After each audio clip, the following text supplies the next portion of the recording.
Hey everybody, it's John Myers from Write Better Together. I'm interrupting the internet to tell you that I just got off the text machine with Stephanie L. Jones, and she posted on her Facebook page, facebook.com/givinggal, this impassioned plea to not let fear stop you from doing things. And it was very moving. And I want all of you to stop what you're doing and go read it. I've reposted it on our Facebook page, facebook.com/Write Better Together now. And then we're getting ready to show you the interview that we did with her.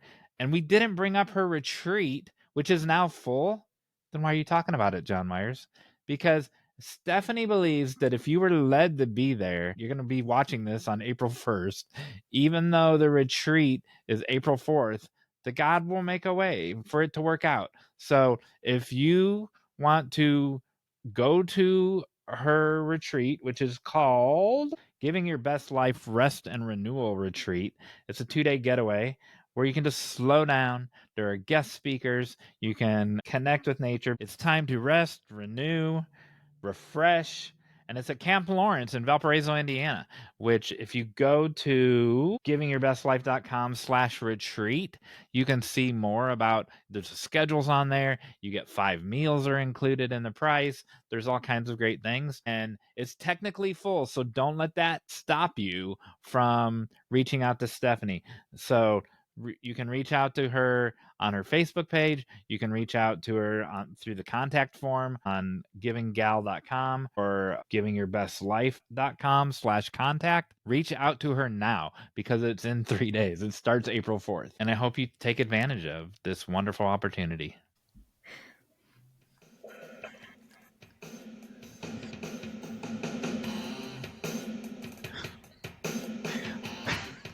Welcome everybody to Write Better Together. I'm John Myers. Hey, look everybody, it's Emily Brooks. What the heck? Why are there? What? How are there 3 people here? Oh my goodness! Hello, John Myers. Hey. And it's Stephanie L. Jones. Oh my gosh, I remember her. Hello. So what's going on? I don't know. Why? What's going on? Not only is Stephanie our guest today, but she is also going to be our co-host, our co-host. Cocoa, like Cocoa Puffs, Cocoa Wheats. So I, as you all know, am very pregnant, and so I will be taking a hiatus from hosting the Write Better Together podcast. And so Stephanie is very kindly going to be joining you all. Stephanie Jones, you are not allowed to get pregnant during these 6 weeks. I said that'd be kind of a miracle if I do, but celebrity screenwriter Bob Signs, if you're watching, because he'll be doing some, you are also not allowed to get pregnant during these 6 weeks. Oh. So here we go. Stephanie, you're going to have to be like my support animal during this because it's going to be tough. And so, well, first, Emily isn't leaving yet. So tell people like what it's going to look like because you're around for a while. Yeah, I'm around for the next several episodes. And then I think it's mid-April that I'm going to take a break, start nesting, getting ready for baby. Just resting and learning how to take care of a baby. And you're still, we've recorded some things where you're still going to contribute. Yes, so I'll still be in every episode, probably in only like one shirt or a few shirts. And I just learned that you're going to be in a nest. Your baby doesn't have a crib. Apparently. You're actually building a nest for it. What? So I'll be doing Hey John Myers, continuing to do that, doing some intros. I don't like change. I know. Don't take anything negative, Stephanie, towards you at all. It's just it's focus, like deflect it back onto me. All right, so what are we talking about today? Stephanie Jones, pay attention because this will soon be your job. I know. Take notes. We have quite the list. Oh. And quite the guest, as you all know. We have Stephanie. Who that could be. We're going to have listener responses. Stephanie's going to give you all a call to action. We're going to have a Hey John Myers segment where I teach John Myers something. And then we're going to have the final act where we play a silly game. So we like to build the airplane while we're flying it, as we talked about ever since we actually said that on the first episode. How ironic, is it really ironic? How interesting that this is our 53rd episode. So we went through a year with just the two of us, and I thought it was now our 54th. oh, this is our 54th. We went through a year and a week Yeah. with just the two of us, and then guess, and we just couldn't make it into the second year without bringing in a ringer, a professional. And so we're using viewers, listeners. We're going to actually use this episode to train you how to do one if you want, Mhm. because we're going to be training Stephanie L. Jones right here in person in front of you. All right, there you go. Or Exciting. scary. It's uncomfortable. Nothing We need to be scary uncomfortable, here. though. This is your safe place. Nothing scary here. All right, continue. So before we start, Stephanie, can you tell just our listeners about you? Yes. So, Stephanie, Jesus follower. I'm a wife to a police officer. We've been married for 22 years. And I'm an author of 9 books. And I write in multiple genres, from nonfiction to children's books to right now I'm working on fiction series. I do keynote speaking. I have my own publishing company, so I started publishing other people's books. And I do coaching. Yeah, that's a You little are bit about busy. I always say I'd rather be busy than bored, and I appreciated the I don't know if it was the last episode or 2 ago with HH, when she was talking about ADHD. Never Yeah. been diagnosed, but I'm pretty sure it's like, yeah, I think that's me. I know I'm dyslexic, which she talked about how those 2 go Mhm. together. Yeah. Mhm. And so it's like, yeah, I can get bored easily. So it's like doing a lot of things. It's fun as long as you're finishing. So That's great. And it's all creative. And it sounds like you get to do a lot of things with other people, which is awesome. yes. And we did have an episode, if you all missed it, with Stephanie and her mentee, where she talks about the mentorship relationship. Mhm. Yeah, thank you for that. That was great for Sarah. Yeah. Yeah. It was awesome. Wonderful. So we always start by sharing how we got out of our bubble. Yes. So John Myers, do you want to start? Oh, I have to start. So, I don't know how to. Out of my bubble, I made it all the way out. I didn't even make it to the mailbox this time. Oh my I made goodness. I made it to the front porch. So we just finished a webinar, Emily and I did, and while I was preparing for that, so I didn't talk about it while we were doing the webinar. Knock, knock, knock on my front door. No one ever knocks on my front door, so I think it's Girl Scouts selling Girl Scout cookies, and it's not. And it's this guy, a very nice, well-dressed, jovial man. Kind of looked like Burl Ives, kind of maybe, and a little goatee, very clean cut, very pleasant, and he points over to my car in my driveway, and he goes, "Is that your car in my driveway, in your driveway?" And I'm like, "Yeah." And he looked a little suspicious of me, but I'm sure I looked a little bit suspicious of him, because why are you asking about my car? And he goes, "I've driven by your house for 5 or 6 years every day, and I love that car. Do you want to get rid of it?" And I'm like, "No, it's my only car." And What? he goes, "I really admire that, and I don't know what it was about today that just made me pull in and stop." And I thought I would ask what year, because it's 14 years old. It's not like some special new car or anything. It just looks really nice. It has nice styling, and I'm like, well, it's 14 years old and has 107,000 miles on it. But no, I don't want to sell it. Remember in the when no, it was in the webinar when I talked about telling a story in a specific order. Yeah. So I left out a detail because he actually introduced himself at the beginning of the story. But if I told you the introduction of his name as I unpacked the story for you, it would have ruined the story. So I said, "Now, what did you say your name was?" So now I get to tell you what his name was. And he goes, "I'm Frank Otto," or And I'm like, Otto, are you related to Dr. Peggy Otto? And he goes, yeah, that's my wife. What? And I'm like, oh, well, she was one of my mentors. Um, and tell her hello from Emily Brooks and myself. And I said, hold on a second. So I went and got a book. I got a copy of our book, this book right here, and signed it for him. And I gave it to him. And I said, take this home to Peggy. And then, and so this is, I have a viewer response from Peggy Otto. and I love her. That's so funny. and so she said, John Myers, she emailed me. What a coincidence, huh? Well, first of all, I don't believe in coincidence. I believe that everything happens for a reason. And thank you so much for the copy of your book. I am so pleased for you and Emily. You two are unstoppable. Peggy. Oh, how about that? That's awesome. That's so funny. So yeah, so our book got out of its bubble because it went home with Dr. Otto's husband, and but I didn't get past the front porch. There you go. I love that. Top that, Stephanie L. Jones. The bubble came for the bubble. I was gonna say the bubble came to you, but that's the yeah, and he got out of his bubble. Yeah.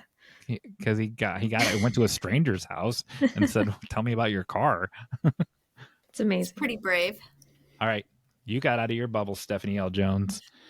I did. I was on a panel at Calumet College of St. Joseph in Indiana for Women's History Month. And yeah, I loved it. I love college students, I didn't know what to expect. I hadn't been on or done a college event in a while. And I just had in my head, it was a voluntary event. It was, I don't think it was mandatory.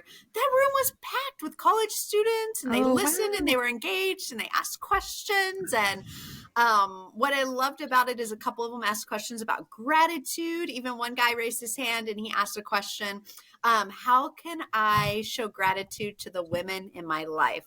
Oh, wow. What a guy. I know. And I want to talk to him afterwards, but somebody else came up and then he left. But then there was another young lady who her friend made her come up and talk to me because the young lady that wanted to talk to me is a writer and started writing poetry, and she wanted me to read it, but she was scared. And so her friend's like, no, go talk to her. So I said, we need those good friends that push us outside of our bubble or our comfort zone. And then kind of a follow-up to that is one of the ladies that I was on the panel with, she messaged me afterwards and we went for tea last night. So got out of my bubble again. Amazing. Wow. So I saw some pictures on somewhere online, and it looked packed. Like it was like a full room. Yeah, full room, probably I couldn't see. It was pretty dark towards the back. And the president of the college was like, oh yeah, this will be standing room only. I'm like, really? Wow, nice. Like, yeah. So that's always fun, impact more people. And then when you were here with Sarah Vesely, you were preparing her to become a speaker. Mm-hmm. I saw that she was speaking. Yes. And so how did that give us an update? Yeah, she did her first paid keynote speak. Oh, I was sitting in the back of the room, like trying not to cry the whole time. I was so proud of her. And people were coming up to her, and it was an older audience. I would say 60s, 70s, some 50s, some 40s. But, if you looked at it, and she's 19, or she was turning 19 the day after. And they were engaged. She even afterwards, she's like, I saw, somebody that had tears in their eyes. People came up to her and was like, how long have you been speaking? They could not believe this was her first speaking engagement. And I was over the moon. I was proud of her. But, what I really emphasized to her, and I think I put this in a social media post, is afterwards she said something to the effect of like, I did this, you know, like you did this, you helped me do, or you helped me do. She gave me the credit for, I can't remember her wording exactly. And I was like, no, you did this. Like the work and the preparation she put in to get on that stage, to stand in front of me. I mean, she had to stand in front of me and give me her talk every week, you know, and that's awkward to do. I would rather speak in front of 500 people than one person have, you know, staring and know that they're giving you feedback. And so thank you for asking. She did fabulous. And she's already got a couple more speaking engagements lined up. So it's so cool to see what God is going to do with her and how he is going to use her. That's great. Let's have her back on your 6th episode. Okay, sounds Yeah. good. All right. So And I am so excited for her and not surprised either, because even just talking to her, you can tell that she is a committed person who works hard and is eloquent. And so that's super exciting. Yeah. Yeah. I'm proud of her. I said I wanted to say proud mama. I had a lot of people coming up to me like, are you her mom? And I'm like, no, I'm her mentor, but I'm old enough to be her mother. So You're old enough to be our mother, Emily and I. oh yeah. Come on. All right. So I have so many stories from this week, and I have to narrow it down or else it's gonna be an hour. So what I'm gonna do is give an overview, and then there's a singular word that I think encapsulates it, and that word is support. So I had my gestational diabetes appointments this week. I had a midwife appointment this week. The gestational diabetes appointments were at the hospital, and I ended up texting John Myers like I was gone all day. It was a disaster getting down there, but I made it. It was a point of stretching me outside of my bubble for sure, just because of parking and finding things and all of it. But I felt so supported this week because I have had a lot of anxiety about certain symptoms and like, what does this mean? And I just had a lot of support from the medical staff, from the team. And that has been so good. I feel so much better and relieved. Then it was my husband's 33rd birthday, and we had so many people come over and just show him love. And we played games. We had a tournament. If anyone's familiar listening with the game Dice Throne, we had a Dice Throne tournament. It's basically Battle Yahtzee. It's very fun. And so you throw dice at each other? That is what that sounds like. It does sound like it, especially with Battle Yahtzee. It's a great game. So just felt so supported and so proud of him as well. And then the very next day, which was his actual birthday, we had our first baby shower. And not only did we have a lot of friends there, but the people who put together the baby shower were the choir at our church. Oh. And so we enter the church, and all these ladies come up to talk to us, and we're like, I don't even know everybody's names. They're introducing themselves to me, but all these women decided that they want to support the younger couples at church. And so they're doing this baby shower for us, and they're just pouring us with gifts. And we got just showered with so much love and support and things like, and gifts that we didn't expect. So it's just been a week of feeling support for me personally, but also support for my family, for my baby, for John. And it's been really good. I'm feeling very grateful for the community. That's wonderful. You have some viewer responses besides the one from Dr. Peggy Otto? Yes. So like John Myers was saying earlier, we had a workshop that went so well. Just the engagement that came from it, like it was just really wonderful.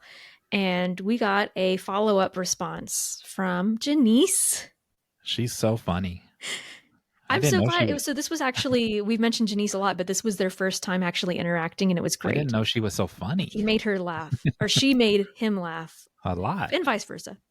But she said, Write Better Together's webinar on drawing from the well of your own experience and what that doesn't mean was eye-opening and very helpful. The points made by John Myers and Emily Brooks changed significant perspectives on my own writing right away. So thank you, Janice.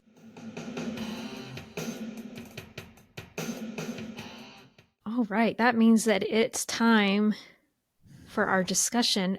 And guess what? I never said what the topic was. Oh my gosh. Stephanie Jones. Learn from my mistakes. You're supposed to say, we have quite the list, quite the guest. It's the guest, and they're talking about this topic. Do not make that mistake on your first episode whenever that comes around. But we're talking about gratitude. Why are we talking about gratitude, Stephanie? Well, I have a book called The Gratitude Challenge. This book right here? This book, yeah. My second book that I wrote. And out of all my books, that's the one you wanted to talk about. And it's cool because I got an update on 2 children's books that'll be coming that, have that same topic. And great. I also have a prayer and gratitude journal. So. But is your copy of that book autographed by Stephanie L. Jones like mine is in 2 colors? In 2 colors. I can't remember how that happened, but the first color ran out of ink. Oh yeah. That's how it happened. And you were gracious enough because I said I will get you another book. No. And I'm like, I want to have the only 2-colored signature book in existence. So when did the project, the 500 days in a row of gratitude, when did you go, this needs to be a book? Yeah, well, I actually did the 522 days worth of giving, and that was from my first book, The Giving Challenge. But I had started writing out when I was in the police academy. My sister gave me a gratitude journal and basically said, hey, I heard Oprah practices gratitude every day. I thought this would be a cool gift. She gives me a journal. And I did start doing that, just writing out. I did 5 things I was grateful for every year. And I was speaking on the topic of giving. And I just started to see how these 2 things flowed together. The more you give, the more you're grateful. The more you're grateful, you can just be content with what you have. When you're content with what you have, you don't need more. So you can, pivot some of your money. It just was like this cycle. And so then I started incorporating that into the talks that I was giving, not just on giving, but gratitude. And I was speaking in Alaska at a church, and I was telling the audience of here's the book on giving, how to do it and my ideas and my stories. But then I said, go get a gratitude journal, write down. And it was like God shined a light down on the stage and was like, give them a resource, teach them. Don't just tell them go get a journal and it's going to be blank. And I literally paused, grabbed a pen, I had this podium and took a little note. And that really, I sat down and that's what inspired. I had, probably thousands of things that were written in my journal. And when I got home, I just started going through my journal and picking out, some things that I thought, there's a cool story behind that. And I was trying to find a bunch of different things because I think a lot of times when we just think about gratitude, I'll hear people say, I'm grateful for my health. I'm grateful for my friends. I'm grateful for my family. But it really does take being intentional and noticing and pausing and, looking around. And so then it was like, okay, I wrote book number 2. So first of all, get used to me confusing 2 facts and mixing facts with the giving and the gratitude. Because I will say with Emily all the time, I'll be like, remember when guest number 3 said this, and she'll be like, no, guest number 4 said that. And I'm like, so get used to mixing up the facts. But so I love that you said it's more than gratitude. It's intentional gratitude. There was intentionality about it from that moment that light shined down and you took that note on the podium. Yeah, because I do think we, as creatives, we get ideas all the time. And I also am very, I don't think there's any coincidences, like you said earlier, John Myers. And I think we're called to do certain things, but a lot of times we can ignore that. We can not do anything with it. We can miss opportunities. And not that everything's going to pan out. I'm big on being prayerful and like, hey, is this really something I'm supposed to do? But yeah, I think anything in our writing, you do have to be intentional, from taking it from an idea to starting to write it, to then even, getting it published on the back end. Even a lot of people will start to write and it just never. I meet a lot of people like that at writers' conferences, as they've been writing their book for a decade. And, nothing, I don't say that in such a negative way, but there are a lot of blocks when it comes to writing. And so that's why I think I said earlier, I don't know if we were recording, but, it's like the power of finishing also is very important in writing. It's funny. So we've said this the past 3 episodes. Well, no, past 2 episodes. So this will be the 3rd time that we've said it. And it was H.H. Roon who said it first, from the movie Robots: see a need, fill a need. And that's what you did. And I love how often that comes up, where as an author, you realize these people need this thing and I can give it to them. Like when you said they needed this resource, I can offer that to them. Mm-hmm. And that's generosity as well. Like that's giving. You are giving this gift to these readers. I love to think about our writing as a gift. Mm-hmm. And it's just a perfect example of that.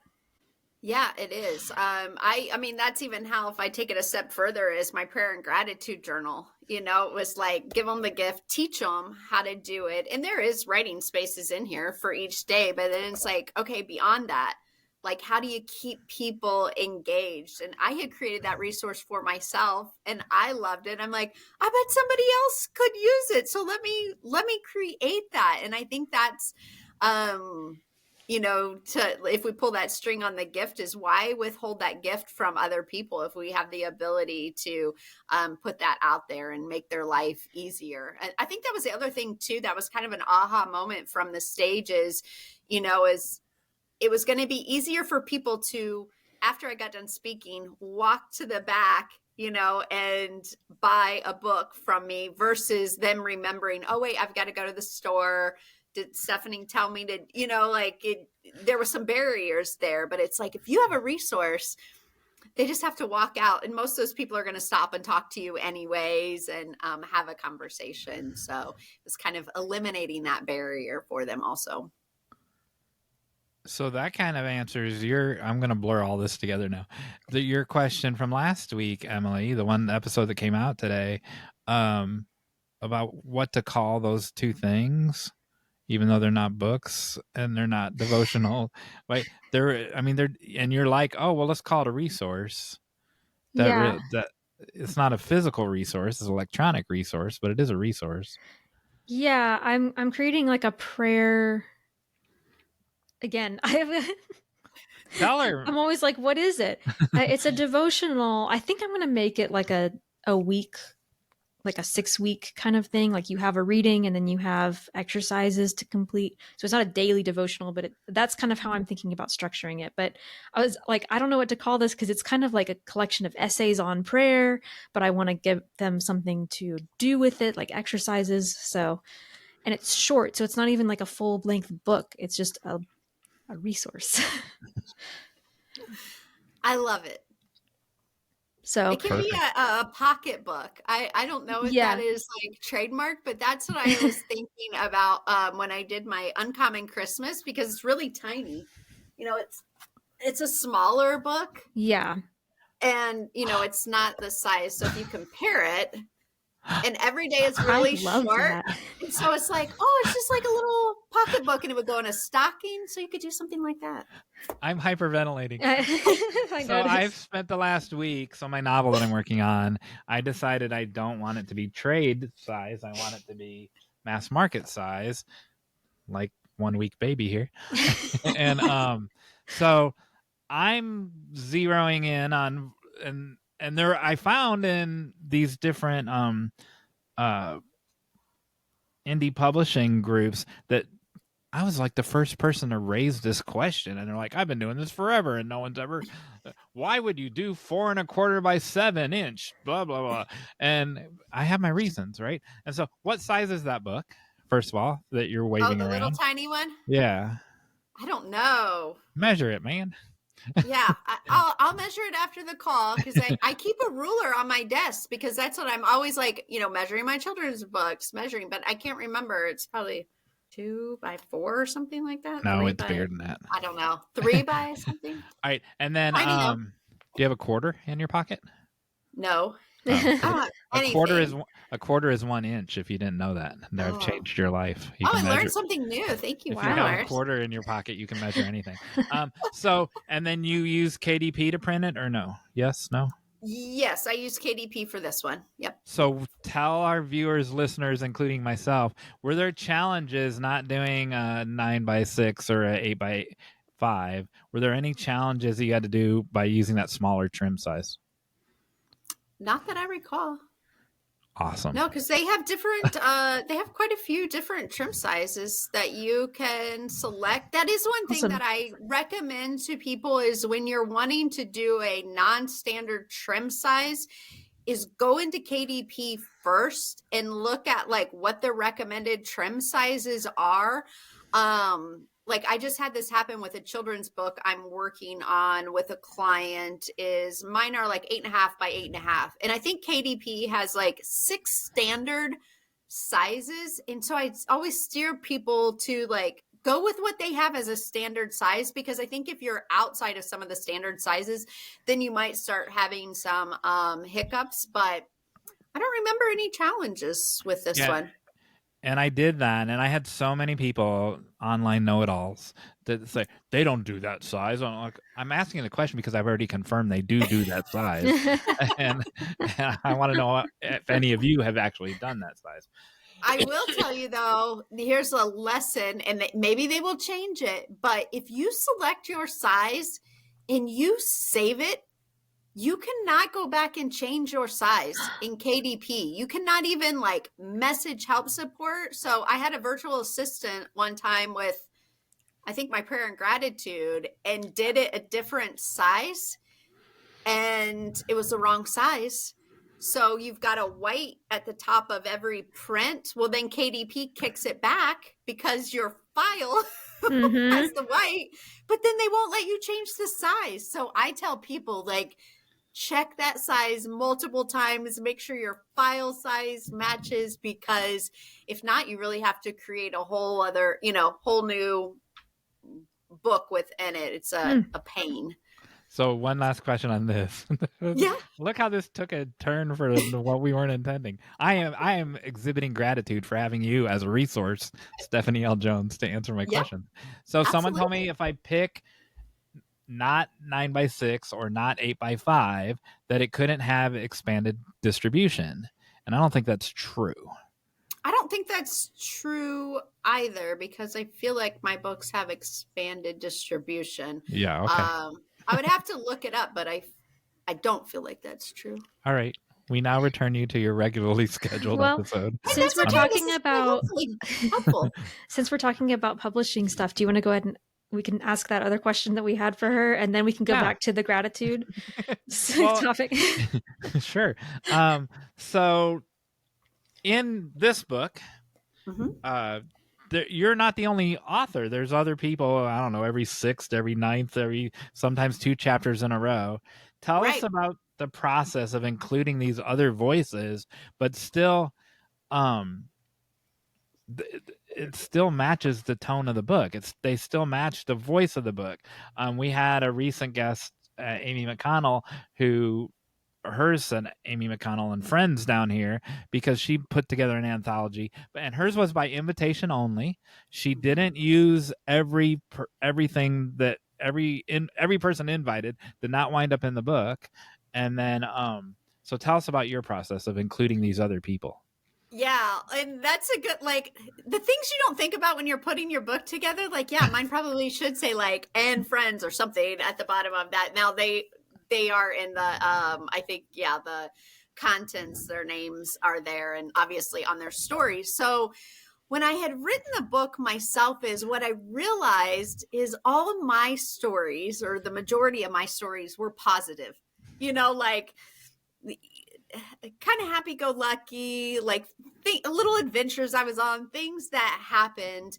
But as I looked at my gratitude journal, and when I really thought about gratitude, is I started seeing some people in my life who were practicing gratitude through very difficult times. So, I had a friend whose son was diagnosed with autism. I had another friend who had lost a daughter in a car crash, another friend who almost committed suicide, another, a friend who had abused drugs and was an alcoholic. Like, these people just started showing up, and I thought, I want to tell their stories, because I want the book to be, if you pick it up and you're going through a hard time, you go, oh, wait, there's somebody who has been through cancer, somebody who has lost a child, and this is how they use gratitude. And so I was going back to intentional. I was very intentional.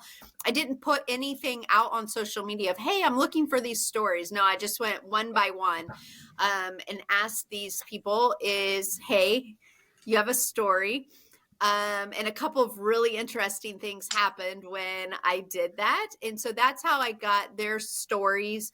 And then because I am the publisher, is I just created a contract. So, they don't get any payment for it. I think they got a couple of copies of the book, and just making sure that you cover all your bases. So if something happened down the line or whatever.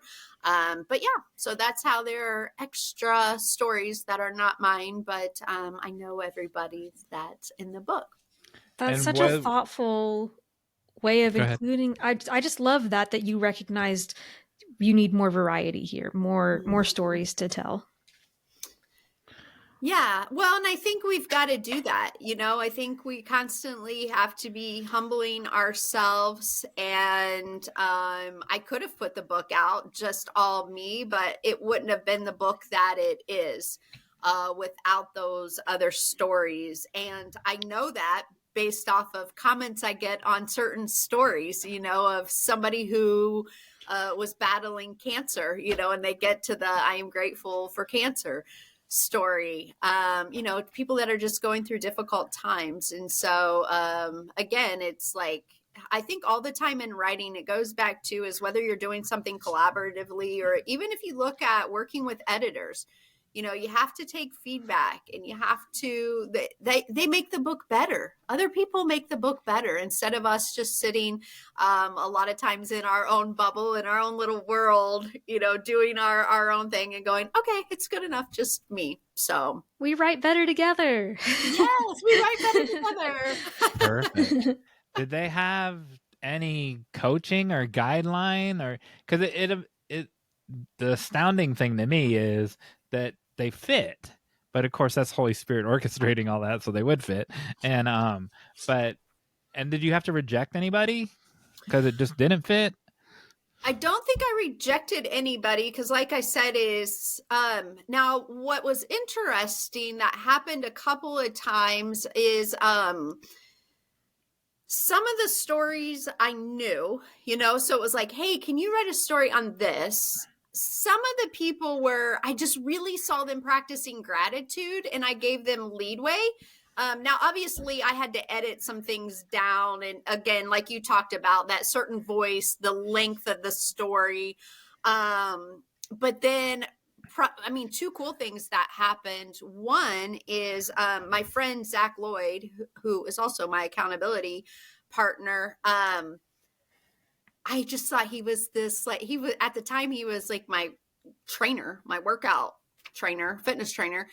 And I saw him practicing gratitude all the time, and he seemed so happy, and he was going on social media. And I was like, hey, I want you to talk about this. You're up at like 4 a.m. You're so grateful.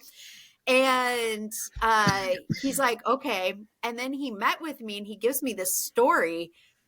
And it was about his life of doing drugs and getting arrested and almost committing suicide. And I can choke up because I didn't know that story.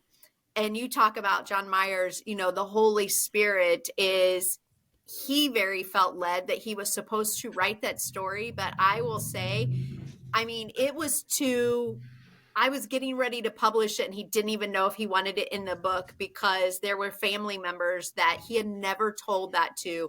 There were friends that had never. And so there was also this like, oh no, if you put the stories out there now and people can read it, and I'm going to have to deal with some things. But at the end of the day, he did tell the story, and I think it's very, very important. It's it's one of the most powerful stories in the whole book. So that one was very much like, I had one idea of what I wanted him to write, and he felt led to share something else.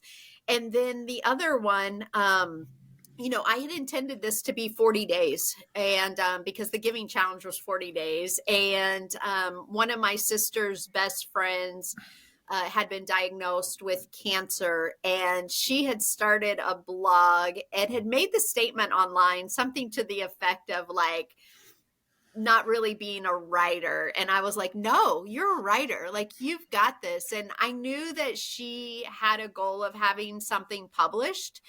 And I just messaged her. I felt like I needed to give her that opportunity to have something published. I think at the time when I reached out, she was stage 4. And, so she ended up writing her story, and, had 2 little girls. She's since passed. But I love that. I think I held the book. It took me an extra, 6 to 8 months or something like that. To hold up the book and pause. But I love being able to give her that gift, the legacy. I think they read her story at her funeral and got to talk, there's just other things. And so I think that was another important lesson, is you pay attention to the people that come across your lives when you're working on projects. And a lot of times it's not your timing. A lot of times it's not how you thought it was going to look, and be okay to say, wait, I wanted it 40 days and now I think it's got to be 41. I wanted these stories, and I think somebody's got a story to tell. Yeah. So Zach's story was in chapter 33 here, or day 33. And that's my last question about putting this together. How did you, or did you make the decisions on how to sequence them? Yeah, my biggest thing on the sequence was like happy, kind of heavy, happy, heavy.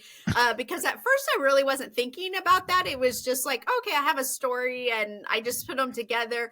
And then what I realized is I had a couple heavy ones like right in a row. And I'm like, wow, we might need to pause a little bit and process that. And so I really tried to have this balance of, okay, like, fun, maybe make you laugh, maybe not as heavy, and then a heavier story. Yeah. So. That's funny, because I'm pretty sure we asked a similar question to Amy McConnell about her book, and she answered very similarly about that, with the tone and giving people breaks and different voices.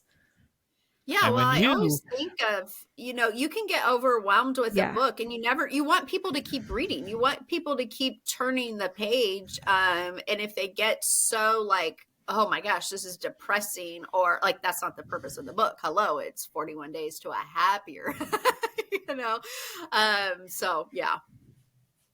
When you, Emily, sequenced our book with the help of the Holy Spirit, I think you did it like when you first showed me, I was like, this is perfect. And so that when we talked on the webinar about unpacking things in a certain order, I don't think a lot of new writers, I don't think they even consider that. They're like, I wrote it chronologically. That's the order I'm putting it in.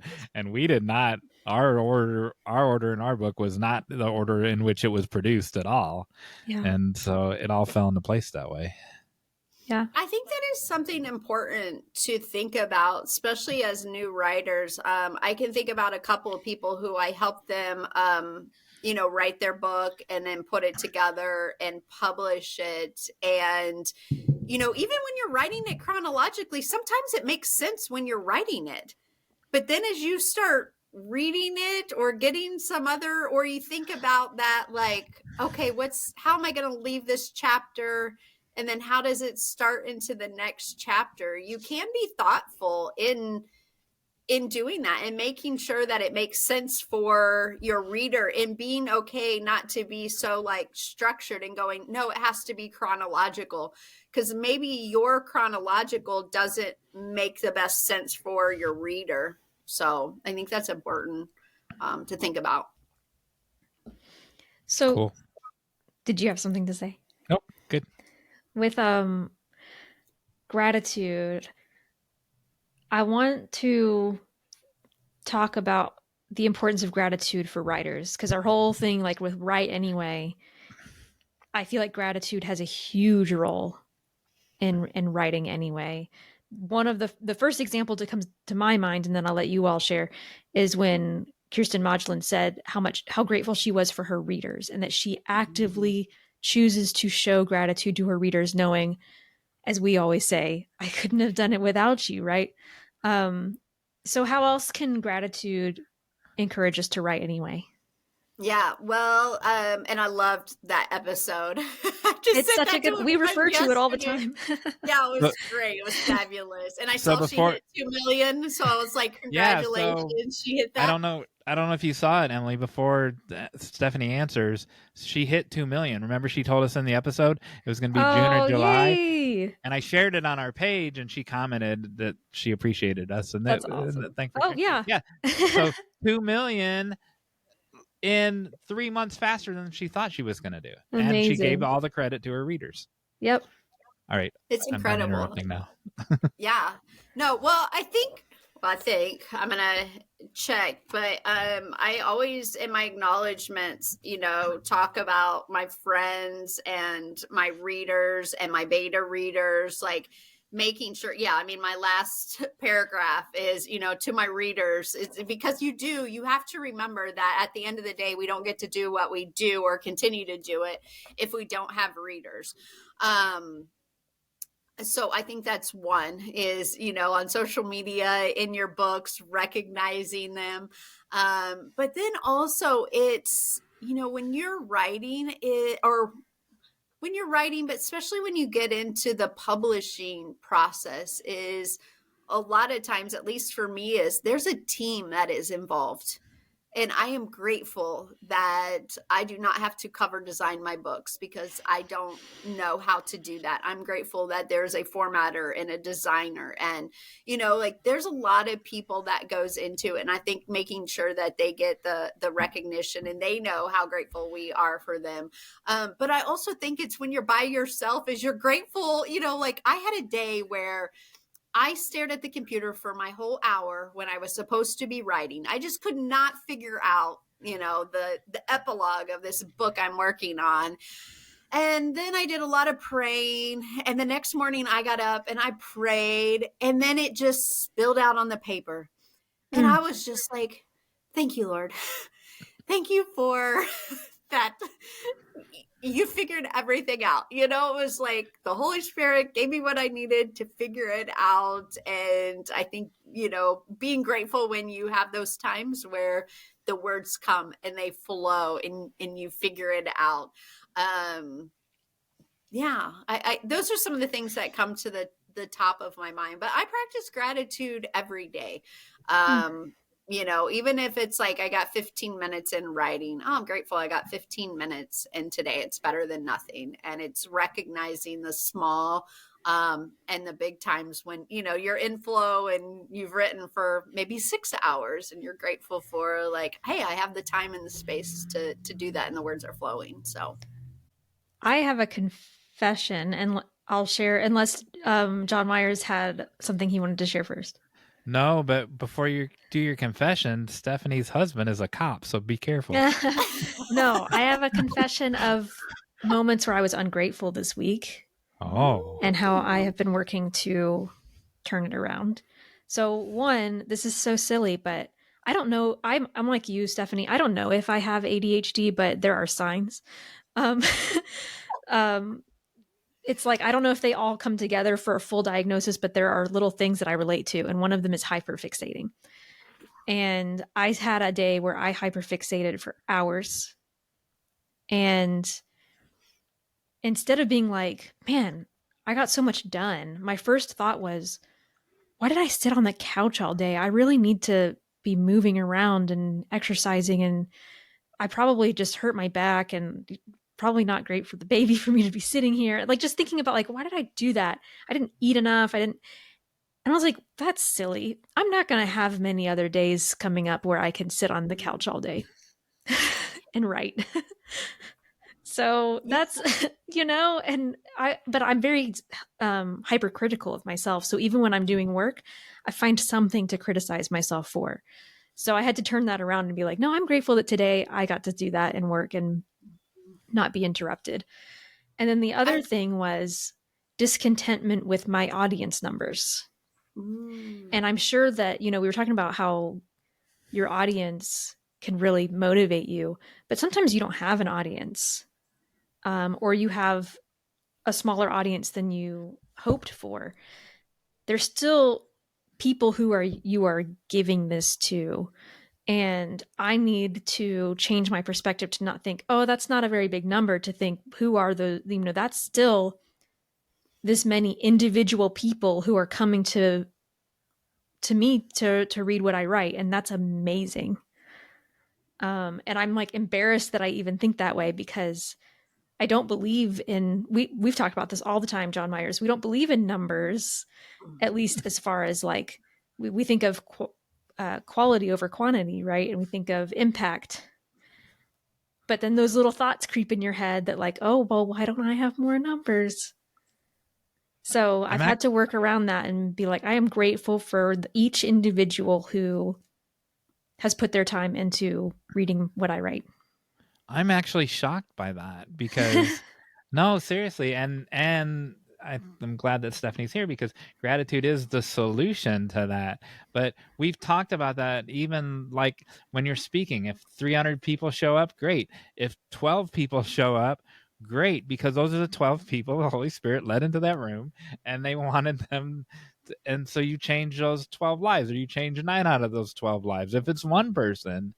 And I'm surprised that you're still struggling with that. It's a self-critical thing. I don't open up about it a lot, but I am very self-critical. And outwardly, I speak what I believe about things, but inwardly, I'm telling myself stuff that I actually don't believe, that I have to remind myself like the truth, if that makes sense. And gratitude is the key to paving over that. Yeah, like gratitude really does open your mind to the truth. It's because it all is like true. It's just helping you see it. Yeah, it's just flipping your mindset, and it's changing where you are focusing, instead of like focusing on lack, what you don't have. I don't have readers or enough readers or whatever, define enough, versus at least I have one reader. And I go back to, my giving journey, which started my first book of that, giving a gift every day for, 522 days is, my goal every day was me, one person, looking to make a difference in one other person's life. So I want to say the bar was low, but, it's like when you do that consistently, I actually, for a small amount of time, I tracked the compound of that. So I had a spreadsheet, and it was like, oh, this gift hit 30 people. This one did 1. And it ended up being like thousands of people that Wow. it impacted over, the time that I was tracking. And I stopped tracking because it kind of proved my point is, those incremental of the one reader, the couple reader, or that is over time. It's a lot. I think the other thing too, and Sarah and I were talking about this the other day, is, God's definition of success is different than the world's. definition, and the world's definition a lot is numbers. How much money are you making? How many books have you sold? How many readers do you have? How many followers do you have on social media? And sweet Sarah, even though she's young, she is wise. She said, Stephanie, remember, Jesus only had 12 disciples and he changed the world. Oh, And it was like, that gut punched me, because it was like, oh yeah, like he had 12. And look what they went out and did. So wow. it's just like a good reminder. I love that so much. She is so smart. I know she is. She's wise beyond her years. I'm always learning from her. We should have her book in the show notes again too. Just the Jesus is you. It's you. That's going to be in the show notes. Sure. The other thing is that when you fixate on the number, on like how many, I still have no idea, and intentionally, how many copies of our book that we sold. I know, how many hundreds of dollars that you get, and but even then, I don't want to know that. But I don't know. I've never divided it by whatever, and to try to figure that out.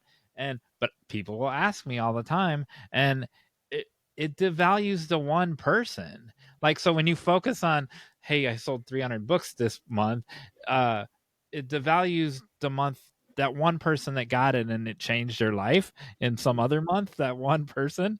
If you focus on those 300 who you're never going to know and never going to meet, you're going to know 5 of them that give you a review. It devalues the one person that bought it last month or whatever. Don't devalue the single one person. Yeah. I think too, it goes back of what's your goals in writing, because obviously we just were celebrating Kirsten and her 2,050 books, and that's amazing also, and so I do think there's a balance, and is it a business, and there's a bunch of stuff that goes into it, but I think there is so much importance of, is you're always making an impact, and especially if you have your good intentions in what you're writing, and to focus on that, especially if your numbers aren't where the world says they should be. But even with Kirsten, she said it, that if book 28 only sells one and it's $4, who cares? Because there's all these other ones. So all those ones add up.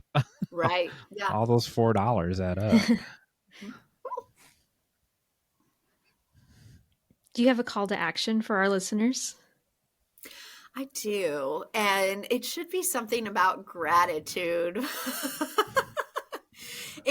I would love people. I'm just going to start out like 7 days. Okay. Like not 41, not 40, just 7 days. Take the next week. And I recommend people do it in the morning, because it does start you off on the right foot, but then you kind of got to pay attention throughout the day. So you can do it in the evening, but I like to pay attention throughout the day. And then it's like that next morning, reflecting back a little bit on the previous day, is write out 3 to 5 things that you're grateful for, and do it like pen and paper. There's just something powerful about the pen and paper. And, I'm not even big on, I have some people say, oh, I do it on my phone. I'm like, no, do pen and paper. I don't know. It's powerful. The other thing too is, if you can do that, longer than 7 days, that's why I kind of have my 40, 41 days, is when you're having those hard days or you're going through a difficult time, you can pull that out and go, oh, okay, like life's crappy right now, or today is a hard day, but look at all the things I have to be grateful for. And now it becomes this like living tool that you can keep adding to, but then you also can use it when you're having rough times. And I know for me, it's been helpful. And that's why I love to do like prayer and gratitude, because then you can see like how God is answering your prayers or not. And then you can be thankful for that, of the changes. But sometimes we forget the goodness of God or what's been done in our life. So my call to action would be write out 7 days, 3 to 5 things that you're grateful for every day, and see how it changes your attitude a little bit. I love it. So Stephanie, this is what you're going to have to say. Listeners, Take notes, Stephanie. let us know if you do that challenge and how it goes, you can respond in our show notes. What the show notes for this episode, which you can find at writebettertogether.com/podcast. You could respond in the YouTube comments or in the comments on Facebook, X, or Instagram when we share this episode. Change my And life. Stephanie will be around to comment about it, comment upon it in the future. Yeah.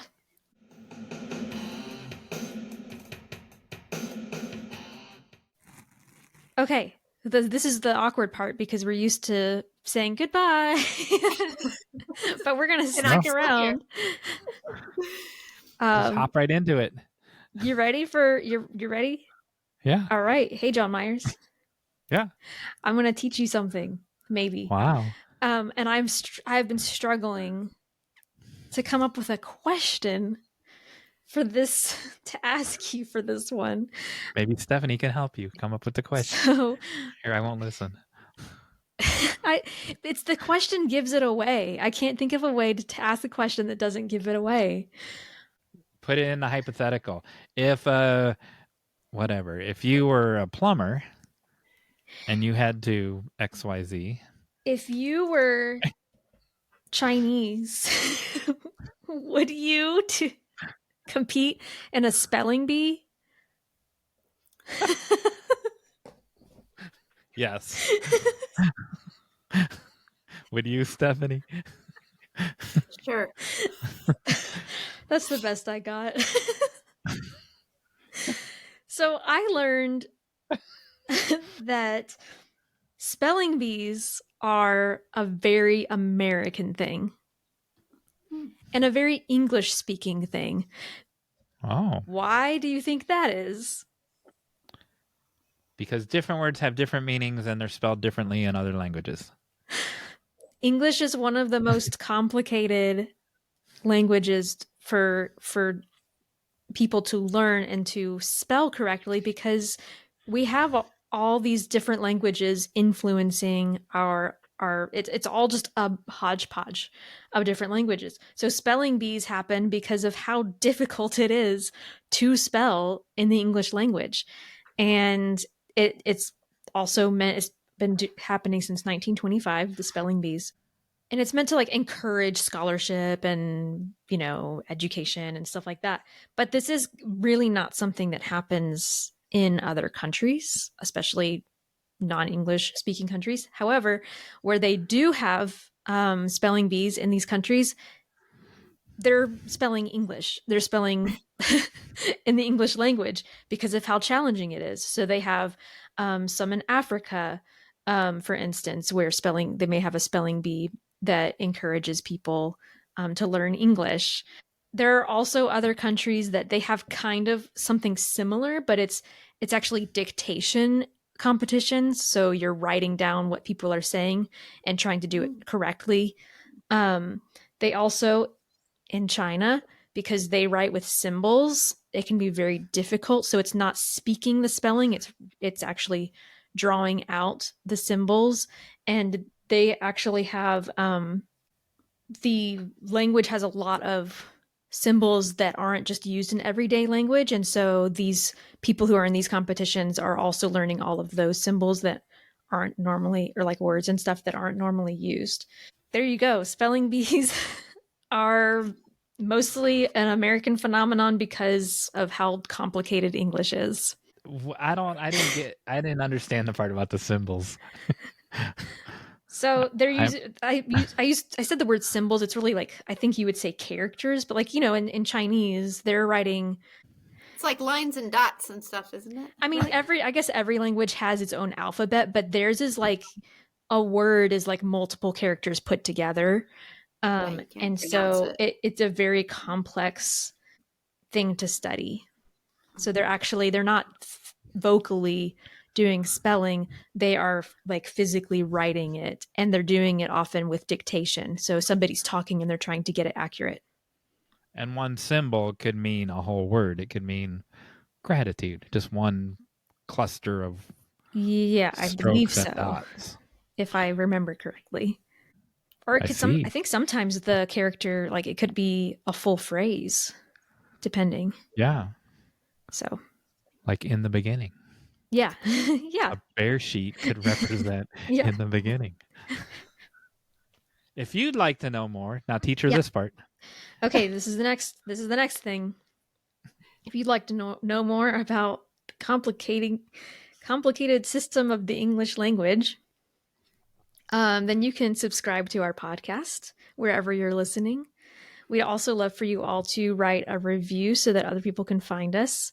We love sharing those as well.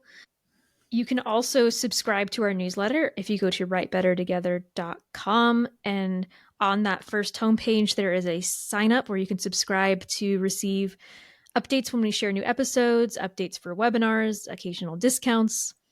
And then if you really want to get a lot out of Write Better Together, you can become a Patreon supporter by going to Patreon, Write Better Together, and supporting us there for bonus content. Awesome. What if you want to know some reasons why your kid is crying? This will go away, Stephanie. When you don't need to know why a baby's crying. Assuming you don't get pregnant during the 6 weeks that you're hosting the show, co-hosting the show, this will go away when Arthur Lewis pops out. This week, T-Rex mouth wasn't big enough to swallow the Lego head. Oh my goodness. He's big enough to step on Bob's signs, but he was not big enough to engulf the Lego man's head in his mouth. No, I would cry too. Yeah. Now what? Well, so now we have the final act, and this is where we play a silly game. So, yes. How are we doing this? So, every other week, Emily and I go back and forth, even though they might not be shown in that order. So she'll come up with a game, I come up with a game. And so it'll be your job to think of a game, 3 games during the 6 weeks. I don't like trivia games. And I didn't know this job was so learned intense. that because I think trivia games are awesome. I love trivia games, but sometimes there's trivia leading to something else. I have sprinkled trivia in there, like with the Little Rascals one. And then there you go. That's all I like. You can do whatever you want, and I don't ever want to know ahead of time. So, and we always have prizes. So today's prize. Oh yeah, we always have a prize. A random. The Groovy Granny series. Oh, you found your books. They came. So they got lost in transit, but I did get these books from Sheila. So it's Growing Up Great with Groovy Granny. Yes. And then Groovy Granny and the Food Fight, which is about food sensitivities. And then there's a workbook with that. Wow. There you go. So those are, I know that's a lot of prizes, but that's going to be dependent on how many of these you get right. Okay. How many of the books you get. Can Stephanie be my phone a friend? Yes, absolutely. Oh, no so pressure.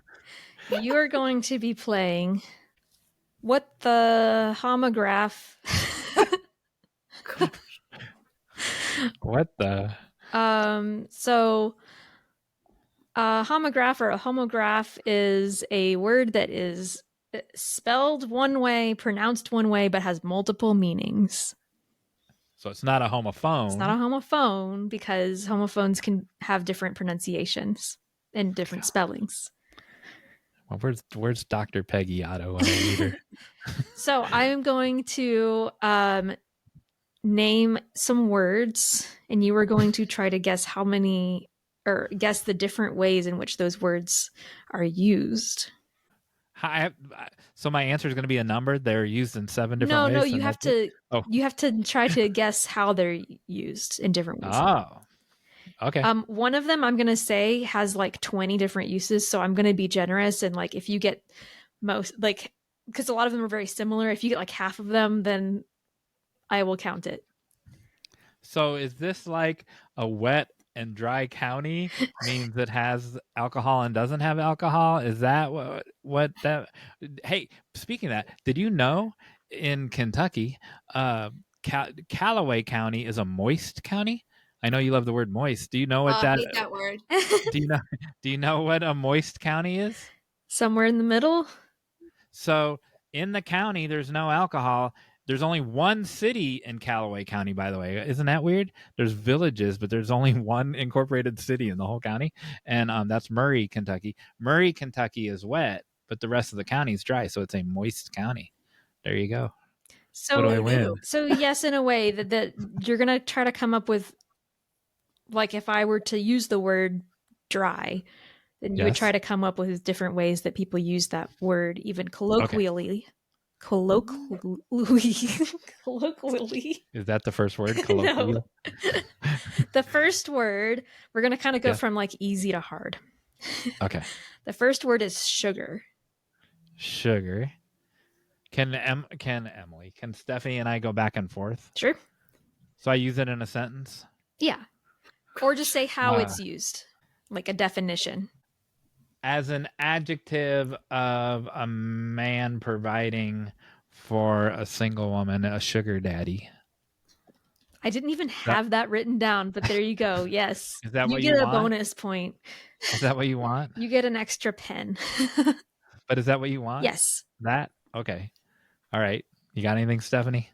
Well, it can be a nickname, Oh, like Sugar. yeah. Hey, sugar. I've got term of endearment down. Yeah. Yeah. Okay. Money. Yep. Ah. Put some An sugar in his ingredient? palm. What did you say, Stephanie? I said an ingredient. Yeah. Yeah. Yeah. A real ingredient. Spot on. There's two more that I have written down. You know how like the squeaky wheel gets the grease, like a way to like, hey, hey. Are you making up your own phrases now? No, like to smooth the path to getting like I want this bill to get passed in Congress, and so I'm gonna put a little twist in my pitch so that I'm gonna put some sugar on my pitch to get it passed in Congress. I did not have that one written down either. You're getting extra bonus points. 2 pens. All right. I was going to say like a description of how something tastes, like sugary, Yeah, I Oh, guess yeah, you could well- say it's like the Instead of adjective sweet, version. like Yeah. sugary. Yeah. Okay. I think we're done with that one. Well, there's two more that are not. Give them to us. Okay. Can we have clues to what they are? One of them is similar to money, but it's a different kind of item that they might call sugar discreetly if they were selling it on the streets. That's not Oh. this kind of show. This is a family-friendly show. I'm not saying we're I'm- using them or promoting them. Okay. You don't have to say Pass. it. We know what you know what I'm talking about. The other one has to do if somebody goes to their sugar daddy and says, "Give me some sugar." Yeah, that's true. We're trying to make sure Stephanie doesn't get pregnant during the next 6 weeks. What are you talking about this stuff? What kind of show is this? All right, here's I'm the blushing. second word. I might not go through all of these for the sake of time, but here's the second word. Pop. Coca-Cola. Pepsi is pop. You mean soda. Soda. I was No, I going to mean say pop. it means soda. I'm from Stephanie Jones' world where I grew up. That's what we call it, pop. I would say a sound. Pop can be a sound. He popped his back open, whatever he popped a blister open, a break in I don't know, in a physical body. Oh, well, I just have like to burst something, but if you want to say like specifically for physical, that's fine. Well, it can be another name for Yeah. like dad pop or grandpa pop, Yep. right? Yeah. And how many does this one have? This one has 6 more. Oh my goodness. Gosh, I can't think of 6 more. Can you? No, the only Stephanie? other thing I can think of is like, if you pop your knee or you pop your ankle or you pop your knuckle, Oh. like that's different than popping a blister. That's fair. You know, I don't like- have that written down, but yeah. I believe in a TikTok dance there's a pop. There's a Dance, movement yeah. That's a pop. Mm-hmm. Oh, isn't it music too? Pop Pop music. Oh, pop music. music. Yep. Thank you. Very good. Oh, I got another one. Go. Like a pop of color. Ooh, that's really Oh. good. See, you guys are First. coming up with ones that I don't even have written down. And by you guys, you mean Stephanie. No, you did too. So I feel like even if you don't get the other Oh, I ones, have like another you one. basically Just got got another the one. same amount. All right. What's the other one? Queen of Pop. Oh, like, you pop in on Yep, somebody. that Oh. one. Just like Mr. Dr. I Otto's can- husband. Yes. Yeah, Popped in on me. popped in on you. Are there other foods that are related? Oh, like a fudge pop. Yep. Oh, An ice cream pop. Popsicle. Yeah. Pop Yeah. rocks. Pop tarts. Now we're just naming Yeah. food. Pop it in the toaster, right? Like you pop Oh, that's something in. good. Oh. That's really good. Mhm. Dang. No Man, wonder you she's guys, gonna, this is better than no wonder she's gonna co-host. what I had written down. So, do you want me to tell you some of them? The last two are hard. Go for Can it. we have clues? I hate when you just give us. Oh, Okay, pop so one of culture? them it has to Oh, do. pop culture. She said. Oh. Yep.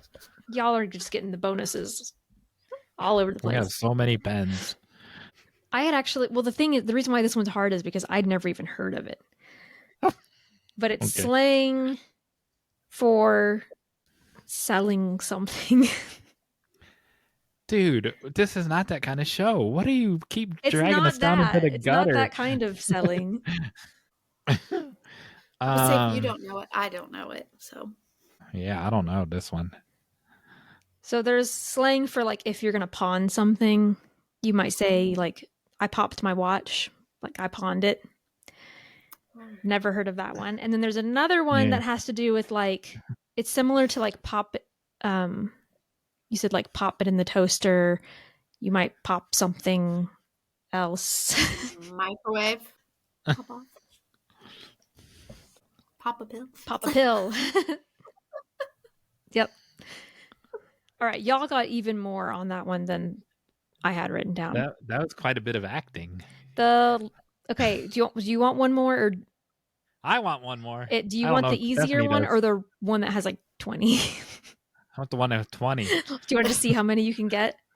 Yes, of course. Okay, the last one is fix. Why did I say the one with 20? All right. The fix is in, man.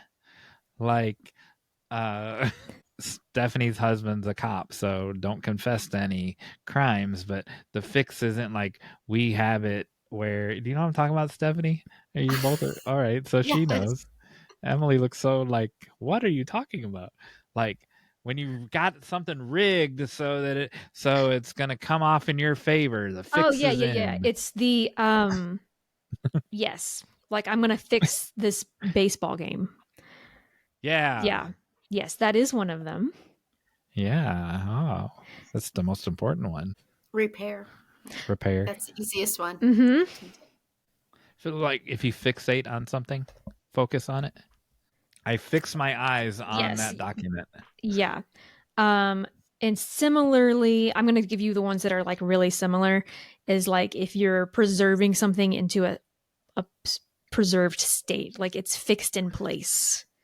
Why did you give us that one? Because that was basically the same thing that you said, but I was just giving you another way of putting it. I wanted to guess for 3 hours. I know. I'm sure the audience does too. A computer fix. But we talked about repair. Oh, So don't just name 100 ways of repairing something. geez. I didn't know there were all these rules. This is a hard one. Yeah. Give us a this is- clue. There's some that are similar that have to do with like preparing or arranging things. So at the art gallery, I took this portrait and fixed it in place. Yeah, You can fix dinner. Oh, that's a great one. exactly. Yeah. So if you can arrange or like set up something like I'll fix you dinner, I'll fix you a cup of tea, I'll fix you your room, I'll fix up your room. I need my fix of sugar. Yep, that's one. You can fix other things up as well. Oh, fix women up with a man. Yep. Ah. Or men with a woman. Yep. I don't know why I put it in that order. Matchmaking. Fix your hair, fix your outfit. Mhm. Oh, Yep. that's repairing. You can't say that when it's repairing your outfit. You're not fixing your hair because it's broken. You're fixing your hair. Speak for yourself. There are some ways that fix is used as a noun. Oh, a quick fix. Ooh, that's actually really good. Yeah. Yay, I did something right. Another noun. Like fixer. But that's with an ER. You know what a fixer is? Mm-mm. No, what's a fixer? Like they're in Washington, D.C. a lot. You ever seen the movie or the TV show Scandal? She's a fixer. So somebody Oh, does yeah, something yeah. bad. Oh, okay. I didn't have that one. Yeah. It kind of goes to they're like fixing things or The fix is repairing, but in. they're a fixer. Yeah. So they make things go away. Can you be put in a state of being? I'm trying not to say it. Transfixed. No, it's I've been just the word transfixed by fix. this It's just the word fix. fix. In a fix. I'm in a fix. Yeah. What does that mean? I've never heard that. Yeah, it's like I got myself in a fix. So it could mean I got into a difficult situation or I've been set up. Like that was a fix. The fix is in. The fix is on. I said the fix is in 20 Oh, minutes yeah. ago. I know. Sorry. That would be a But- good T-shirt. That's our new. Wait, say that one again. About the fix. I'm in a fix. Is that Yeah. what you said? Yeah, that's gonna be in our merch. Yeah, isn't that good? When we come out with a merch line, that's gonna be in it. I'm in a fix. Isn't that good? Who said? Has anyone ever said that? That you've ever heard anyone say that in your life? Maybe not in person, but definitely like in movies or something. In 1940 movies. You can also decide something, settle it, especially like maybe a date or an arrangement. Oh, fix up. We did fix up, Oh, okay. not that kind of date, like the date, like a day of the week. Oh, yeah. A day of the week. A fixed date of the week? What about it? What are you Hold up. getting at? Can you settle The on? appointment was fixed at 2 p.m. on Tuesday. Yes, you can fix a date. All right, there's only a few more, and some of them I didn't even know about. If you want me to just tell you what they I are. haven't known about the last 3. I know. I think I don't think we're the same age anymore, Emily. I think you're older than me to use this old language. The fix, the fix. All right, let's go. Because there's some biological ones too. So in biology, it can mean to assimilate. So the example that it gave, and I don't understand any of this, but this is what it says: lupins fix gaseous nitrogen in their root nodules. So assimilate, come together, they fix something. Yeah. The other one was to put an enemy out of action. Like if somebody says, "I'll fix you," that's another like old colloquial thing. We could have guessed that one, Stephanie. You can fix an animal. Eventually. What? You can. What was it? You can fix an animal.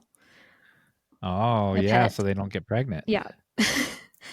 And then this one does not make sense to me. It says a position determined by visual or radio bearings or astronomical observations. For example, the radio operator received the distress call and calculated the fix. So like the set. Yeah, like the spot. 3 wise guys found the baby Jesus by fixing on a star. Yeah, by fixing that's a good positioning on a star. There's another one of like you're fixing to get into a lot of trouble, but that's fixing, so I don't know if that counts. And then to make something artistic permanent, for instance, that was in my own summary. The example was he perfected a process of fixing a photographic likeness on a silver plate. Oh. But I think that previous one does count because I used to have a boss from Wisconsin, and I was doing some work down south, and he would say, "That's the problem." And I do not believe this, by the way, but this Yankee would say, "That's the problem with those Southerners. They're always fixing to do something, and they never get around to doing it." I don't believe in that, because No. I think there's hard workers on both sides of the Mason-Dixon Yeah, line. don't generalize people. All right, y'all Yeah. got way more than I even put down. So you get all Yay. 3 of Sheila's books and a bonus pen and a bonus coaster. Wow. Speaking of books and fixing court cases, I have to bring this up, and it's also me postponing from saying the inevitable, because I'm going to start crying, and the inevitable sentence. But there was an update on the Coyote versus Acme case this week, and so people will be seeing this a week later. But just 2 days ago, as we talked about in a previous episode, people kept saying that Warner Brothers was going to write off that movie, and in fact, there was it was even misreported this week that it had been written off, and it was never, as I talked about in a previous episode, it was never physically written off ever. They said they were going to take a tax write-off at the end of 2023. They didn't. First quarter they didn't, and 2024 second quarter they didn't. It was just sitting on the shelf and available. Its actual termination was available for acquisition. It sat there. No news was in it in the last 6 months. Guess what? The people who released the new Porky Pig Daffy Duck movie this week or last week, Ketchup Entertainment, are in negotiations to finally, after 3 years, release Coyote versus Acme. I was the only one who said never give up, never say never. I predicted that. How many? A year ago. Wow. How about that? Nice. What other stories can I tell to put off saying this inevitable sentence? Well, listeners. Oh, no. Help me through this, Stephanie Jones. It's okay, John Myers. I'm still Oh, I here. like that. I like that. We're talking about you like you're not here anymore. I'm still here. No, it's going to be really hard the first time when you're not here. I was like, I'm here for still a couple weeks. That's what I wondered. I was like, what? Yeah, this is not my last episode. No. All right, everybody. We couldn't have done it without you. I said it by myself. I'm refusing to say it. No, we couldn't have done it without you, Stephanie Jones. All right. Bye. Thank you, Stephanie.